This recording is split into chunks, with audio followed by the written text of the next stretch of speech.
सास बिना ससुराल, बहू हुई बेहाल। बचपन में एक लोकगीत, या सास जंगल घास मुझको नहीं सुहाती है, जो मेरी लगती अम्मा सैया की लगती सासू मुझको वही सुहाती है। सुनकर सोचा, शायद सास के जुल्म से तंग आकर किसी दुखी नारी के दिल से यह आवाज निकली होगी। कॉलेज में पढ़ने लगी तो किसी सीनियर को कहते हुए सुना, ससुराल से नहीं सास से डर लगता है। यह सब देख सुनकर मुझे तो सास नामक प्राणी से ही भय हो गया था। मैंने घर में ऐलान कर दिया था कि पति चाहे कम कमाने वाला मिले मंजूर है, पर ससुराल में सास नहीं होनी चाहिए। अनुभवी दादी ने मुझे समझाने की कोशिश की कि बेटी, सुखी जिंदगी के लिए सास का होना बहुत जरूरी होता है।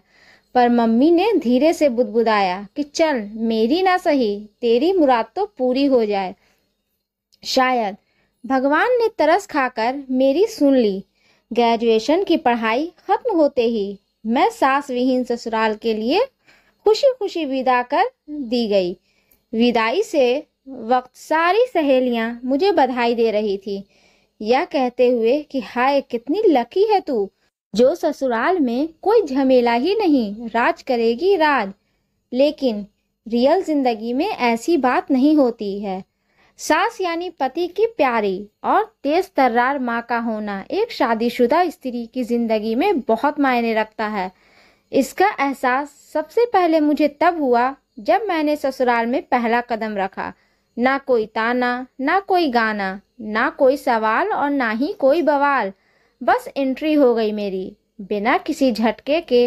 सच पूछो तो कुछ मज़ा नहीं आया, क्योंकि सास से मिले वेलकम तानों के प्लॉट पर ही तो बहुएं भावी जीवन की बिल्डिंग तैयार करती हैं, जिसमें सासू माँ की शिकायत कर सहानुभूति बटोरना, नहरों से नीर बहा पति को ब्लैकमेल करना, देवर ननद को उनकी माँ के खिलाफ भड़काना, ससुर जी की लाडली बनकर सास को जलाना, जैसे कई झरोखे खोल कर ही तो जिंदगी में ताज़ा हवा के मज़े लिए जा सकते हैं। क्या कहूँ और किससे कहूँ अपना दुखड़ा। अगले दिन से ही पूरा घर संभालने की जिम्मेदारी अपने आप मेरे गले पड़ गई। ससुर जी ने चुपचाप चाबियों का गुच्छा थमा दिया मुझे। सखियों, वही चाबियों का गुच्छा जिसे पाने के लिए टीवी सीरियल में बहुओं को न जाने कितने पापड़ बेलने पड़ते हैं। कहते हैं ना कि मुफ्त में मिली चीज की कोई कद्र नहीं होती। बिल्कुल ठीक बात है। मेरे लिए भी उस गुच्छे को कमर में लटका कर इतराने का कोई क्रेज नहीं रहा। आखिर कोई देखकर कुढ़ने वाली भी तो होनी चाहिए। मन निराशा से भर उठा है। कभी कभी तो गुस्से और झल्लाहट में कभी बेस्वाद खाना बना दिया या किसी को कुछ उल्टा पुल्टा बोल दिया, तो भी कोई नुक्स निकालने वाला नहीं है। इस घर में कोई लड़ाई झगड़ा या मन मुटाव नहीं। अब आप सब सोचो, किसी भी खेल को खेलने में मजा तो तब आता है जब खेल में दोनों पक्षों की बराबरी की भागीदारी हो। एक तरफा प्रयास किस काम का। अब तो लगने लगा है लाइफ में कोई चुनौती ही नहीं रही, बस बोरियत ही बोरियत। एक बार मोहल्ले की किसी महान नारी को यह कहते सुना था कि टीवी में सास बहू धारावाहिक देखने का अलग ही मजा है।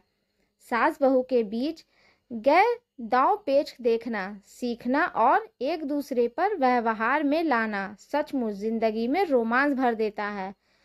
उनकी बातों से खुश होकर मैंने भी सास बहू वाला धारावाहिक देखना शुरू कर दिया। साजिश का एक से बढ़कर एक आइडिया देखकर जोश से भर उठी मैं। पर हाय रे मेरी किस्मत, आजमाइश करूं तो किस पर। बहुत गुस्सा आया अपने आप पर। अपनी दादी की बात याद आने लगी मुझे।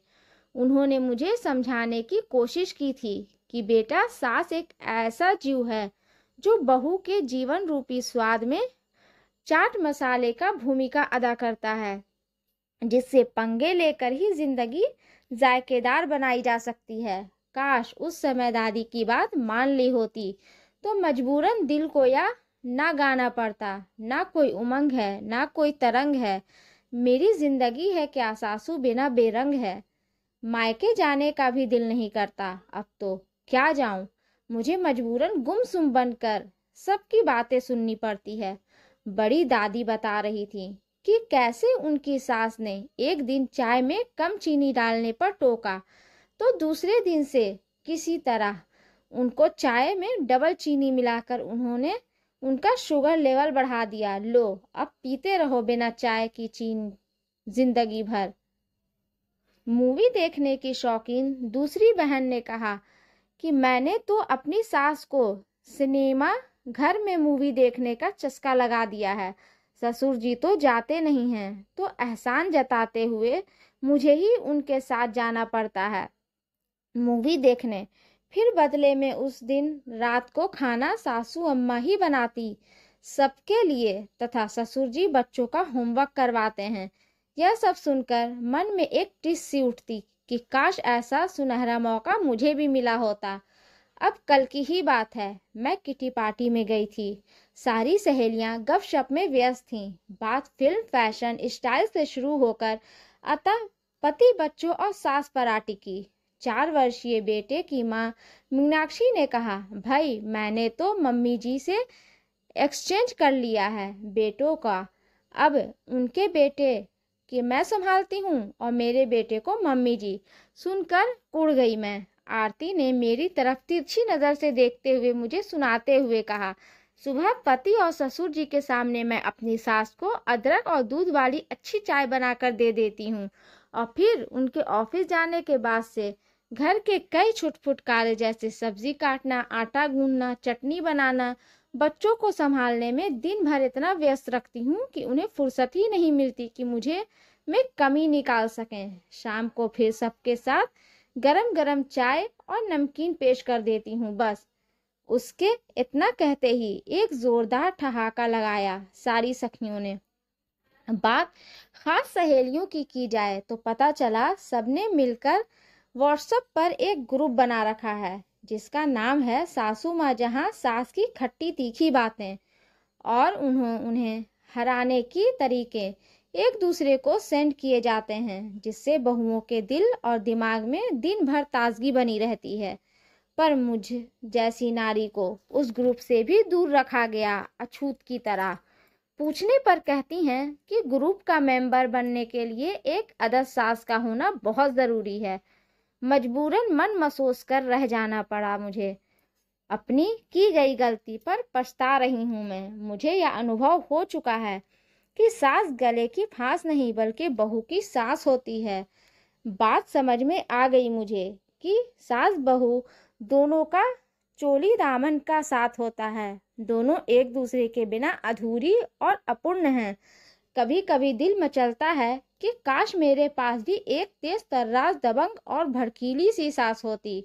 नई लड़कियों और अविवाहित सखियों, मेरा विचार बदल चुका है। अब दिल की जगह दिमाग से सोचने लगी हूँ मैं कि पति चाहे कम कमाने वाला हो पर ससुराल में एक सास जरूर होनी चाहिए, क्योंकि जिन घरों में सास नहीं होती वहां बहुओं का कोई अरमान नहीं निकलता। सास से ही घरों में रौनक बनी रहती है। ये बात मुझे अच्छी तरह समझ आ गई। जय सासू माँ की। दोस्तों, अगर ये स्टोरी आपको अच्छी लगे तो प्लीज़ इसे लाइक करें, शेयर करें एंड सब्सक्राइब करें। और इस स्टोरी के बारे में आपकी क्या राय है हमें कमेंट बॉक्स में ज़रूर बताएं। और हाँ, बेल आइकन को प्रेस करना ना भूलें, क्योंकि ऐसे ही आने वाली स्टोरी आप तक सबसे पहले पहुंचती रहेगी। धन्यवाद।